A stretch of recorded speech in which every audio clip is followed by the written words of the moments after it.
So what should I do if my macros aren't perfect in a day on keto? So he's gotten to the end of the day and his macros are off. He doesn't have enough things. Maybe he's over certain things. So what does he need to do here? So drop in the comments what your advice would be.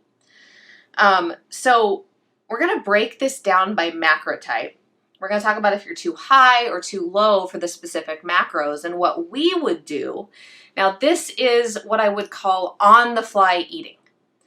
So this is what we would do on the fly if we were just winging it in a day. And then we're going to talk about some tips so that you can get, like if you want to get your macros really dialed in, we're going to give you some tips on how to do that. So number one, the first situation is my carbs are too high.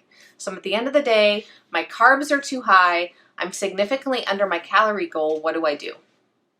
So I would try and just get straight up fat, right? I might get a tablespoon of MCT oil or something like that just to bump up my overall calories and shift that percentage back down. Now that's not going to undo all the carbs that you ate that you're high on that day, but it might work to blunt some of the carb effect if you've eaten them more recently. And I should qualify this. I'm not talking about I ate 100 grams of carbs. I'm talking about my goal was 20 carbs and I ate 30. Okay, so your just carbs are a little bit too high. So yeah, we would increase fat. So what if carbs are too low? We do nothing. If carbs are too low, do a little dance. Go with it, right? You don't need to do any adjustments. You don't need to eat more carbs. Now, I want to address calories here next. What if your calories are too low? You need to be careful that your calories aren't too low for a long time period. And why is that? Well, we're not talking about fasting, right? Fasting is basically the absence of calories. Chronically low calories can really put your body into a state where it's trying to preserve everything that it possibly can because you're not giving it the food that it really and the nourishment that it really needs. So you don't want to be in that state where you're eating not enough calories and not enough nourishment. So I recommend usually about a 250 calorie deficit, maybe 500 on some days. So if you're in that deficit range, you're fine. If you are looking at 1,000, 1,200, 1,500 calorie deficit, and that's what you're looking at repeatedly day after day after day, that can be bad. So I would encourage more calories in those situations. Now, if you have a one-off day where you're like, I am just not hungry today, I'm not feeling it, I don't want food, then don't force yourself to eat. You know, get the calories you got and go with it. Just make sure that doesn't become a habit. Because the whole calories in, calories out style of dieting that I learned back in the 90s has been proven false, right? We can eat, if you look at a calorie diet that I watch our teenagers do often, they're eating a lot of processed foods, almost 100% processed foods, and they think that they're being healthy. They think that they're being healthy that way, even though they have a health coach for a stepmother, even though they've heard their entire lives about processed food. Still, they've been trained, at 17, 18, 19, that it's all about the calorie. And there is tons of science that disproves that. All you need to do is look for it. All right, so let's keep going. So what do you do if your fat's too high? Again, this is one where I really wouldn't do anything because too much fat, there's not really, you can't really roll back the clock on that consumption. It's already happened. I would just not do anything. That's just me. Yeah, so absolutely. That's exactly what I would do. But what if your fat was too low? If my carbs are 20 grams, already on point, my protein is good to go, my fat's too low, I can do one of two things, right? I can say, maybe it's okay that my fat's too low because now my body is going to have to go to my fat stores to burn fat, to find fat for fuel. Or if I'm at a maintenance weight or something like that and I don't want to lose any more weight and I'm trying to build muscle or something like that, I might go and have an additional fat snack of some kind.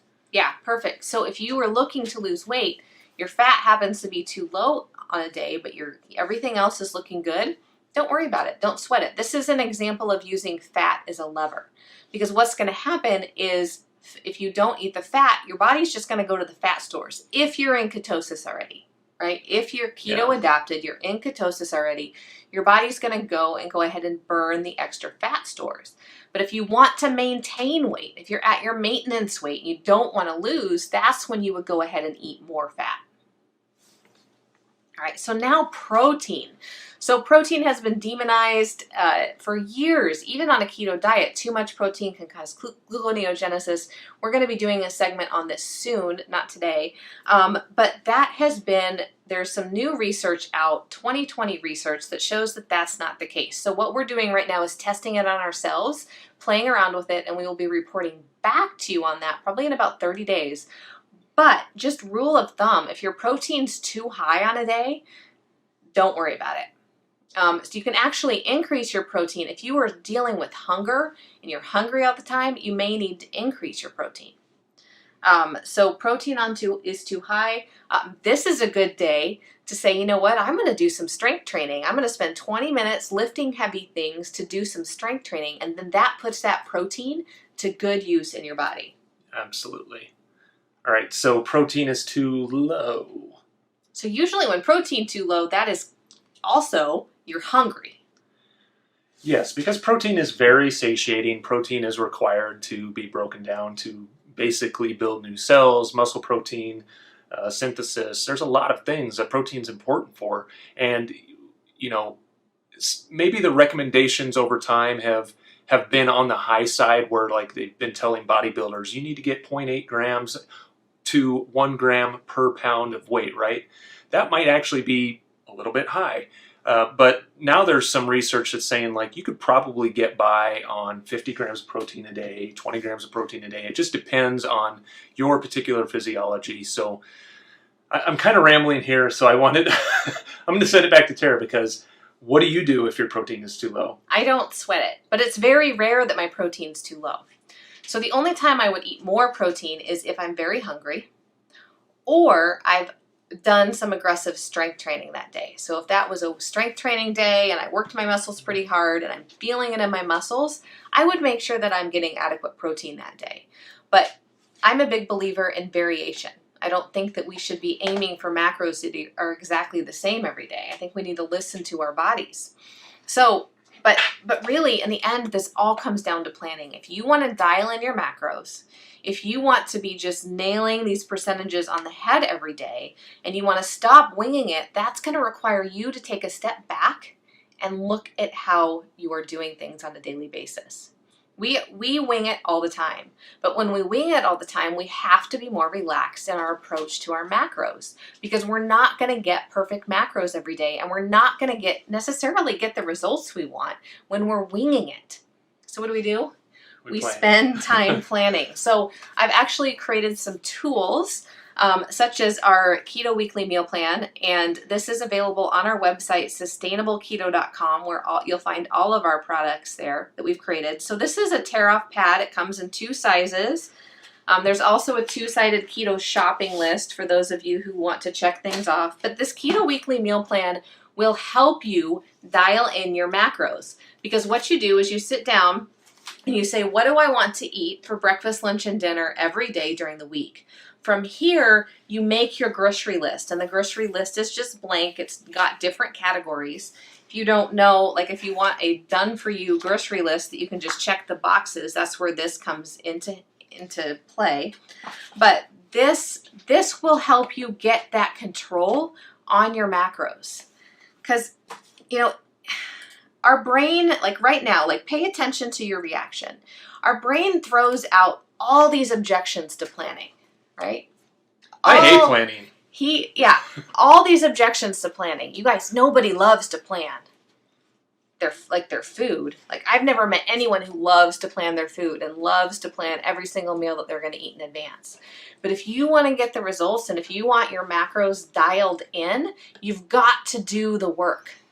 And I'll tell you, when members get this, when the clients I coach finally get this meal planning component, it doesn't even matter what diet they're on. That's when everything falls into place. Because think about how much time you are spending each and every day thinking about what to eat.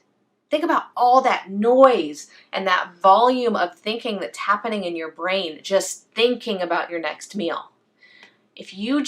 When you have a plan, you get to let that go. It gives you so much freedom. All of a sudden, you might find yourself doodling. You might find yourself dreaming again. You might find yourself taking on a new hobby you didn't think you had time for. You might be able to be more present with your family.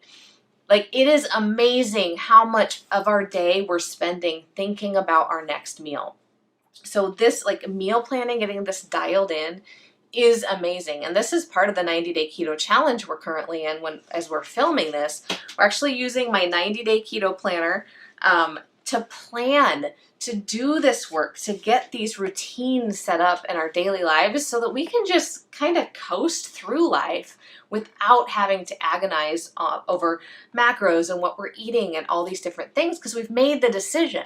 And Jeremy taught me, you talked about how you make the decision once, right? You make the decision once, and then how much brain space It's a ton. Yeah, that clears up.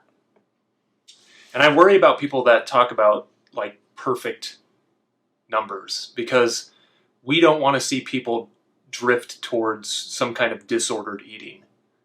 And so please keep that in mind. If you feel like you are trending towards some kind of disordered eating, therapy is also a great option. Talk to a professional, because that is not a road that we want to see anybody go down. And there is no stigma around therapy in our house. Like, I've been to therapy, Terry goes to therapy. It's all good. Please get that if you feel like you need that.